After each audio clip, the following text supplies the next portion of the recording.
For obvious reasons, you're going through a major change. That's not surprising, that's not unexpected, it's part of the ongoing life of any congregation, and it's part of the ongoing life of the church in its entirety. So here's your skill testing question for 10 extra points. Are you ready? How many country and western singers does it take to change a light bulb? 5. Okay? 1 to change the light bulb, and a quartet to sing about how much they miss and loved the old one.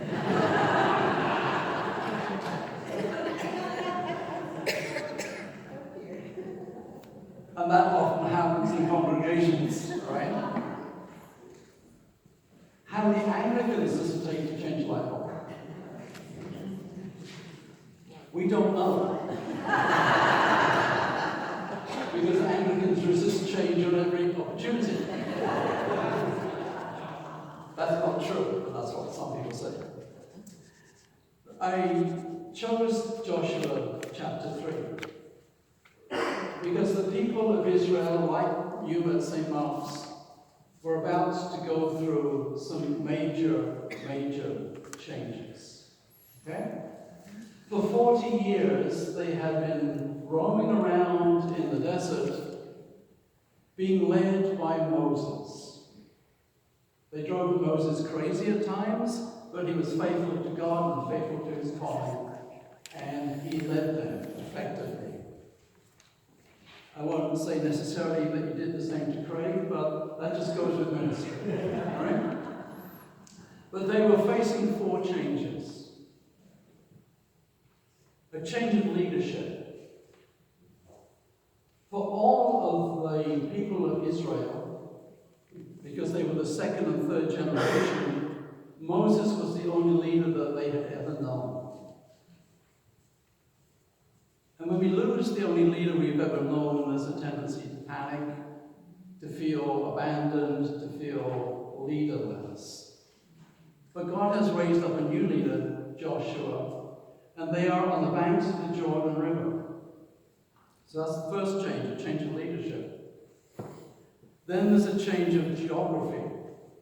After 40 years in the wilderness, they're about to cross over into quite literally unknown territory.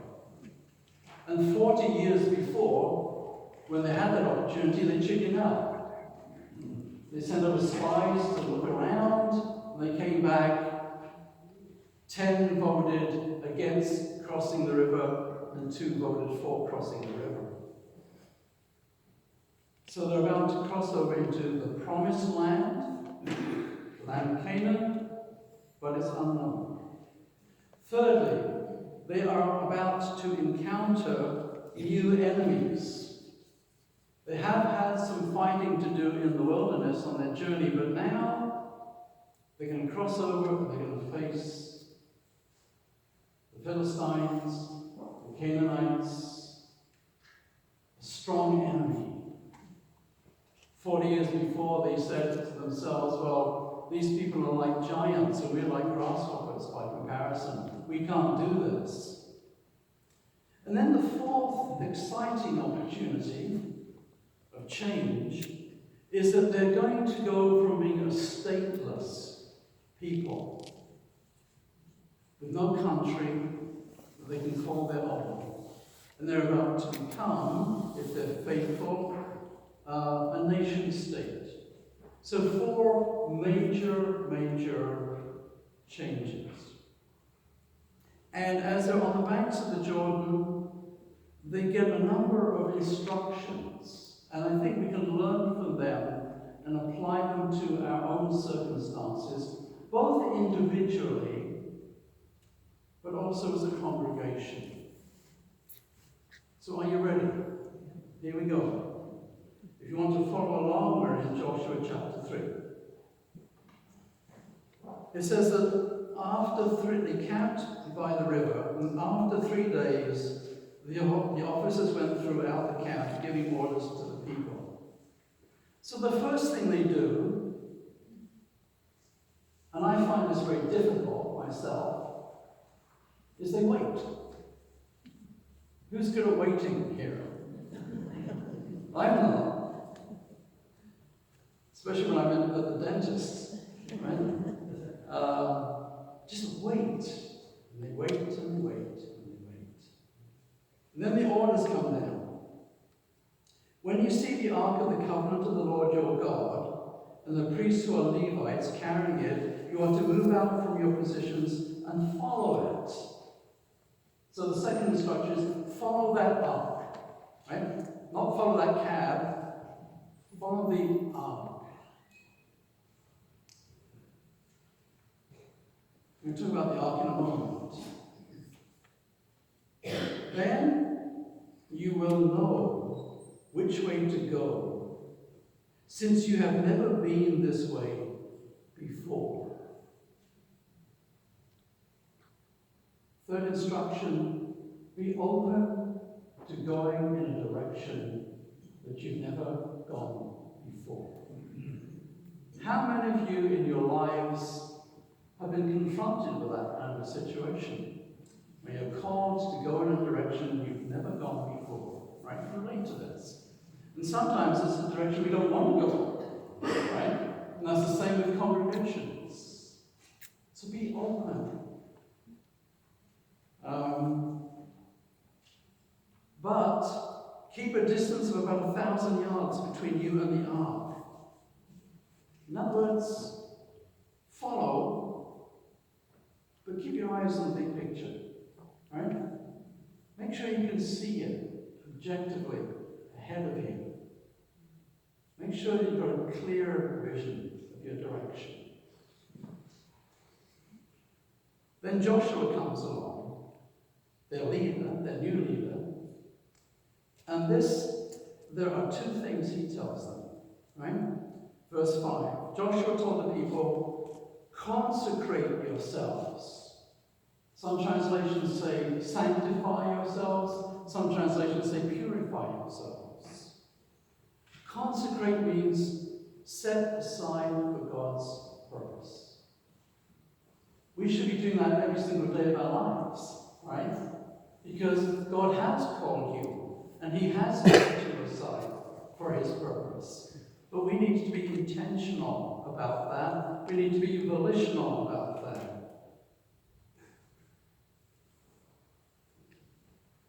If you're not sure what you need to be purified from, just ask the Holy Spirit. And the Holy Spirit will tell you in spades, insistently. Purify yourselves. And I love the next part of his counsel. For tomorrow the Lord will do amazing things among you. For tomorrow the Lord will do amazing things among you. How many of you live expecting the Lord to do great things for you tomorrow? A lot of people live their spiritual lives in the past, remembering the great things that God did, or perhaps celebrating the great things that God did for them today. But tomorrow is unknown.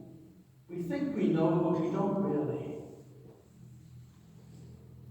Live your life expectingly that God will do amazing things among you. Language is an issue here, not for you, among you. And then, the last bit of counsel, verse 8. Follow that ark, and when you reach the edge of the Jordan's river, go and stand in the river. Okay, get on with it. Get your feet wet. Jump in. And just in case you should read ahead a little bit more, they're about to cross the river at the worst possible time of the year. It's in full flood. You know? Not such a good idea, God, but okay, I'll follow the ark. All right? So let's talk about the ark for a moment. I'm assuming you know what the ark is, right? The Ark of the Covenant. And it's what Indiana Jones good chunk of time looking for, right? was in the ark? What did the ark symbolize to the people of Israel? Well, on top of the ark, which was covered in gold, there were two angels facing one another. And that was referred to as the mercy seat, or the seat of atonement. That's where you came to receive God's forgiveness, God's mercy. And then inside the Ark of the Covenant, there were three things, three objects. There was a golden pot, which had in it some of the manna from heaven. Remember the manna? Right? God's supernatural provision for his people every single day.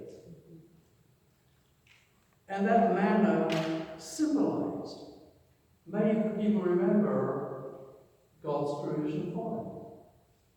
Then there were the Ten Commandments. You remember the circumstances in which Moses was given the Ten Commandments? Talk about change, all right? They're in the desert. Moses is up at the top of the mountain getting the commandments. The people are down at the bottom doing what? Worshipping a golden calf. All right? They lost it almost immediately as soon as they left slavery. Transitions are dangerous times, you know. Who are you going to start worshipping?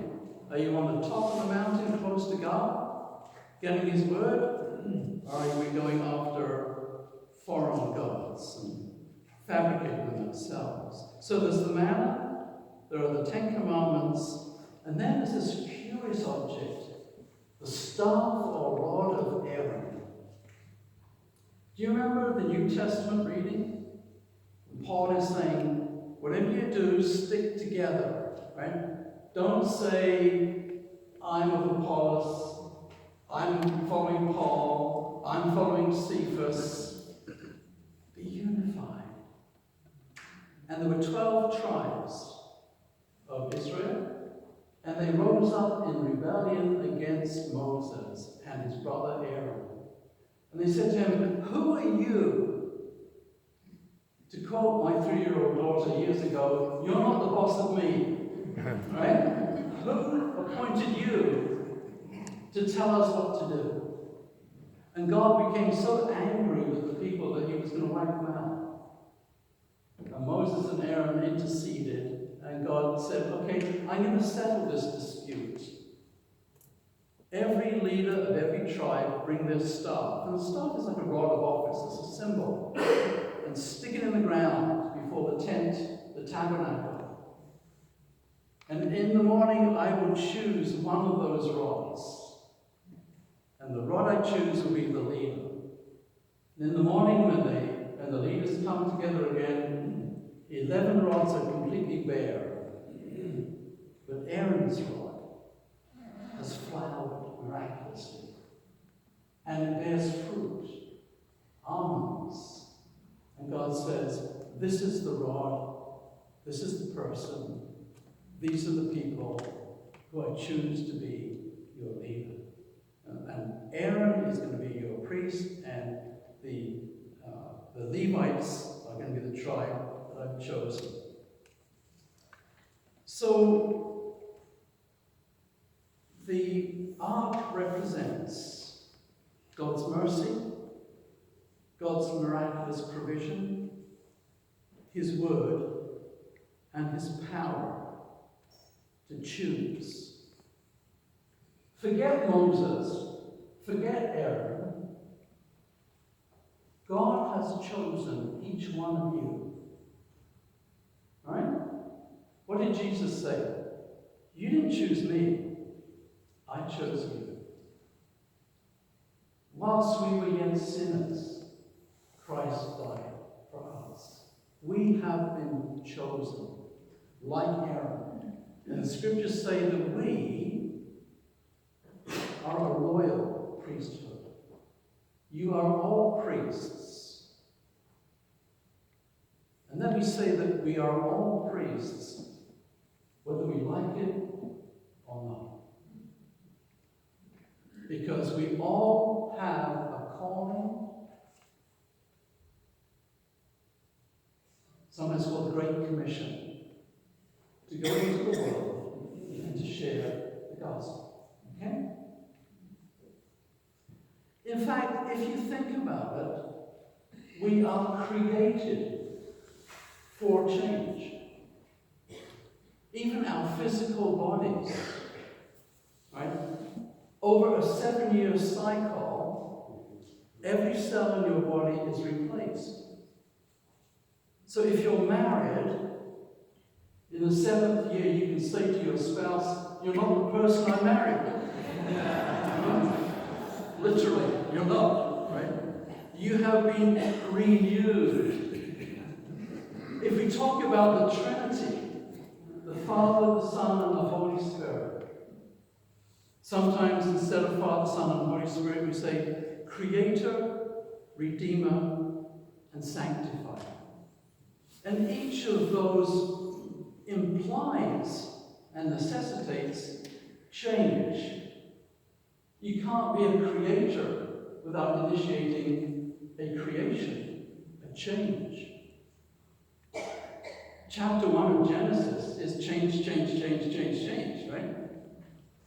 Let there be light, let there be this, let there be whatever, right? The whole creation. You can't be a redeemer without redeeming something, initiating change, going from darkness to light, from sin to salvation. We are, Paul says, new creatures in Christ Jesus. We have been changed. And then the Holy Spirit, the sanctifier. You can't be sanctified without being changed. At Pentecost, we celebrate the change that took place, right? The disciples are hidden away behind locked doors and they're afraid. And the Holy Spirit comes like tongues of fire and a mighty rushing wind and settles on them. And then transformed. Peter goes out and he preaches the sermon. Right? And that is the same for the church. The church is a living, dynamic, spiritual being. It vibrates with the gift of life. Biological life, but more important, spiritual life. And people are being every day born into the church, growing in the church, and then they physically pass away. But they don't cease to be a member of the church. They just go to a different congregation, all right, in a different location, but they're still part of the church. And Jesus has said himself, "I will build my church, and the gates of hell will not prevail against it." You can't build something without initiating change. So let's recap. What does Joshua chapter 3 offer us as counsel and advice as we go through individual change, as you go through collective change? Wait. Follow. Purify yourselves. Wait prayerfully. Move prayerfully. Be expectant that God will do wonderful things, amazing things, prayerfully. And follow the ark. Remember God's grace, which is there 24/7 for you and for me. Which, when you think about it, is probably one of the most amazing things He can be doing amongst us anywhere. Remember His provision, the manna from heaven. Remember His word, and that it guides you. Remember His power within you, that He has calmed you. And for some of you, that is wonderful, and you embrace it. And for some of you, come kicking and screaming and resisting. And I've been in both those places many times. Right? That's part of being human. But remember, you are a royal priesthood. Somewhere out there, and it might be in BC, or it might be in Canada, or it might be in another country, God's Holy Spirit is tapping someone on the shoulder and saying, you better hustle out to Surrey, to St. Mark's. And it's going to be calling them. And they're going to be saying, hallelujah, or you're going to be kidding. Right? So pray for that person that you don't even know. And pray for your leadership. Pray for yourselves that you have the gift and the power of discernment. And as you wait, remember that the will of God will never lead you where the grace of God cannot sustain you. The will of God will never lead you where the grace of God cannot sustain you. I'm sure, I'm absolutely 100% positive that you are blessed manifold by the ministry of Craig and Paul here. They're fantastic people. But as it says in Ecclesiastes, right? There's a time for everything under heaven. There was even a time when Jesus said to his disciples, it's good for you that I go. And you think, well, how on earth could that be? Right? Well, that's what he said. Because then I'll send you the Holy Spirit in my stead. We are wired for change. Okay? Change is one of the constants. Do you remember that old Baptist hymn? I think it was Baptist hymn. Yesterday, today, forever, Jesus is the same. All may change, but Jesus never. Glory to his name. The only constant in life is God's love for you, forgiveness, provision, and power. And he won't let you go. He won't drop you. He won't abandon you. I will never leave you nor forsake you, he said. So move into this period as a time of discovery, reflection, and celebration. Pray for the person who is coming. Pray for your leadership. And in the meantime, don't twiddle your thumbs.